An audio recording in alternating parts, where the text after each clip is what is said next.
Episode में आपका एक बार फिर से स्वागत है।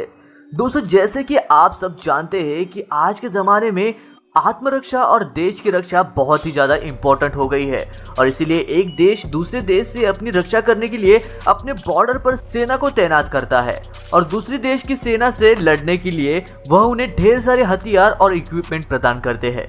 और दोस्तों, आज की वीडियो में हम आपको युद्ध में इस्तेमाल किए जाने वाले कुछ ऐसे हथियार जैसे कि वॉर टैंक और लड़ाकू विमान की मैन्युफैक्चरिंग के बारे में बताने वाले हैं, जिसे देखकर आपके होश उड़ जाएंगे।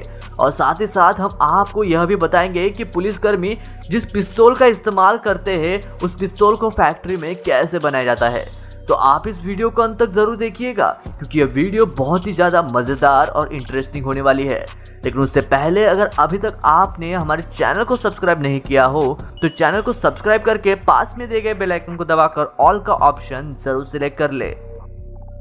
नंबर 1 पर आता है फाइटर प्लेन। किसी भी देश के लिए आज के वक्त में अपने देश और देश के लोगों को पूर्ण रूप से सुरक्षित रखने के लिए लड़ाकू विमान की जरूरत पड़ती है।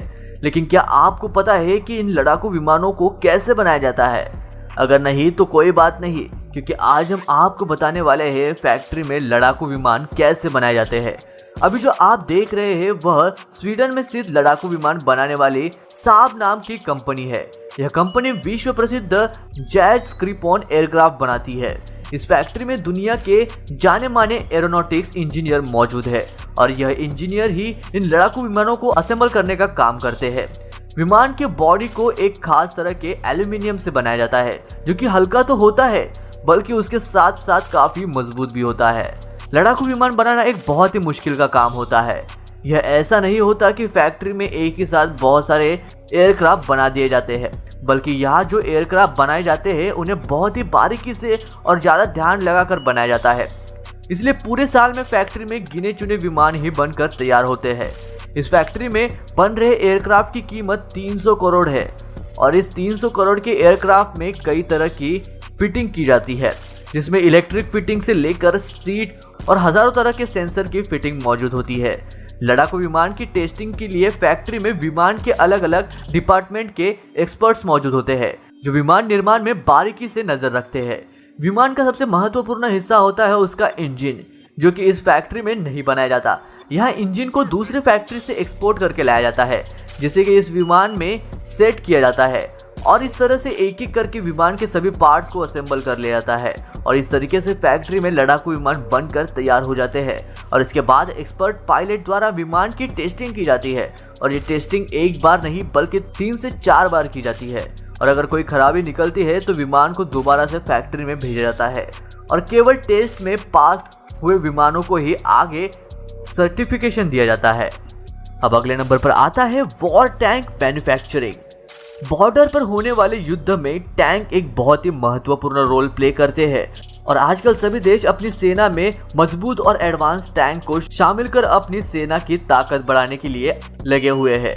टैंक को इस तरीके से बनाया जाता है कि उस पर गोला और बारूद का असर कम पड़े। तो चलिए आज आपको दिखाते हैं कि कैसे 60,000 किलो के वॉर टैंक को फैक्ट्री में बनाया जाता है। टैंक बनाने के लिए स्टील का इस्तेमाल किया जाता है और स्टील को पिघलाकर टैंक के अलग अलग पार्ट्स बनाए जाते हैं।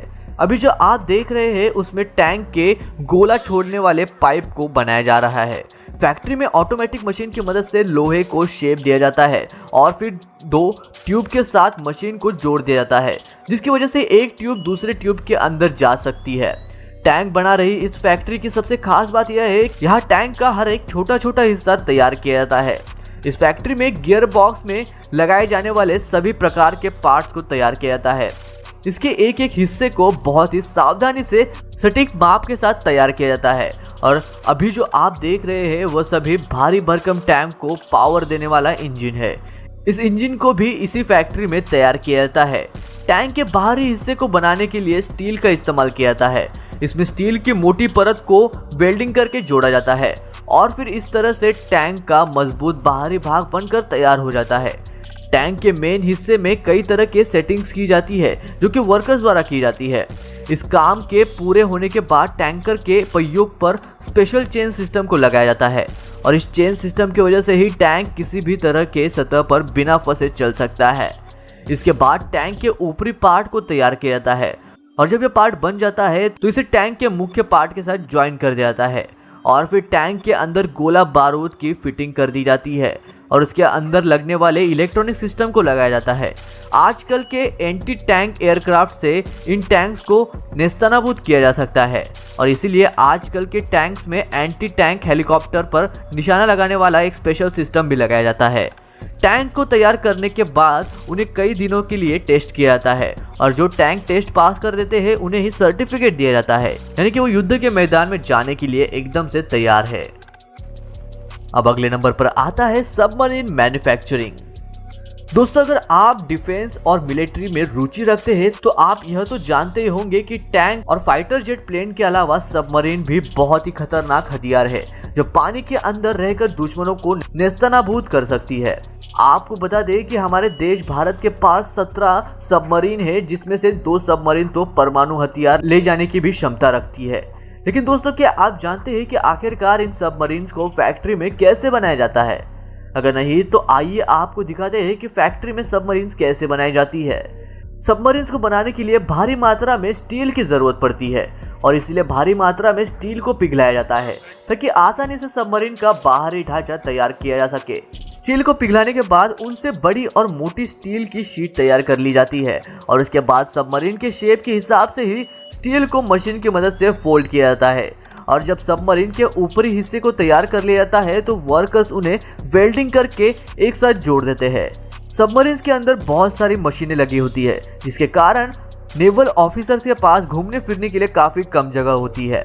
बाहरी हिस्से तैयार होने के बाद सबमरीन के अंदर अलग अलग मॉडर्न टेक्नोलॉजी से लेस टूल्स को इंस्टॉल कर दिया जाता है और फिर सबमरीन के सभी पार्ट को एक साथ असेंबल करके सबमरीन को तैयार कर लिया जाता है। असेंबल करने के बाद सबमरीन को पेंट किया जाता है और पेंट सूख जाते ही सबमरीन की टेस्टिंग की जाती है। जो सबमरीन टेस्ट पास कर देती है उन्हें पानी में उतरने की इजाज़त दी जाती है और बाकी सबको दोबारा से असेंबली लाइन में भेजा जाता है। अब आखिरी नंबर पर आता है पिस्तौल मेकिंग। दोस्तों, यह छोटा सा दिखने वाला पिस्तौल लोगों की जान ले सकता है और इसीलिए लोग इसका लाइसेंस लेकर अपने पास रखते हैं ताकि जब सेल्फ डिफेंस की बात आए तो वह इसका इस्तेमाल करके अपनी रक्षा कर सके। और इसके अलावा पिस्तौल को पुलिस वाले और आर्मी के जवान भी इस्तेमाल करते हैं। और आज इस वीडियो में हम आपको दिखाएंगे कि फैक्ट्री में पिस्तौल को कैसे बनाया जाता है। पिस्तौल बनाने के लिए A1 क्वालिटी का स्टील इस्तेमाल किया जाता है। पूरे प्रोसेस में सबसे पहले पिस्तौल का फ्रेम तैयार किया जाता है और फिर इसमें सबसे पहले स्टील को पिघलाकर पिस्तौल के साँचे में डालकर इन्हें ठंडा कर लिया जाता है और जब फ्रेम तैयार हो जाती है तो फ्रेम को घिसकर इसकी पॉलिशिंग की जाती है और इस काम को सिर्फ और सिर्फ एक्सपर्ट और एक्सपीरियंस वर्कर्स द्वारा ही किया जाता है। पॉलिश करने के बाद CNS मशीन की मदद से पिस्तौल पर फाइनल फर्निशिंग और स्क्रूज वगैरह के लिए छेद किए जाते हैं और CNS मशीन की मदद से ही पिस्तौल के बाकी हिस्सों को तैयार किया जाता है। CNS मशीन कंप्यूटर के हिसाब से फ्रेम को और उसके अन्य हिस्सों को तैयार कर लेती है। पिस्तौल बनाने का काम बहुत ही बारीकी का काम होता है क्योंकि पिस्तौल बनाते वक्त अगर किसी भी प्रकार की कमी रह गई तो चलने वाले के लिए बहुत खतरनाक साबित हो सकती है। फ्रेम तैयार होने के बाद पिस्तौल के अन्य पार्ट्स को एक साथ असेंबल किया जाता है और इस तरह से पिस्तौल बनकर तैयार हो जाती है। मगर मार्केट में भेजने से पहले इन्हें कई टेस्ट से गुजरा जाता है। जो पिस्तौल टेस्ट पास कर देती है उन्हें मार्केट में बेचने के लिए भेजा जाता है और बाकी की पिस्तौलों को दोबारा से असेंबली लाइन में ठीक करने के लिए भेज दिया जाता है। तो दोस्तों, इस वीडियो के लिए बस इतना ही। अगर आपको वीडियो पसंद आया तो वीडियो को जरूर लाइक करके शेयर करिएगा। मैं मिलता हूँ आपको ऐसे ही और एक इंटरेस्टिंग वीडियो के साथ। तब तक के लिए नमस्कार।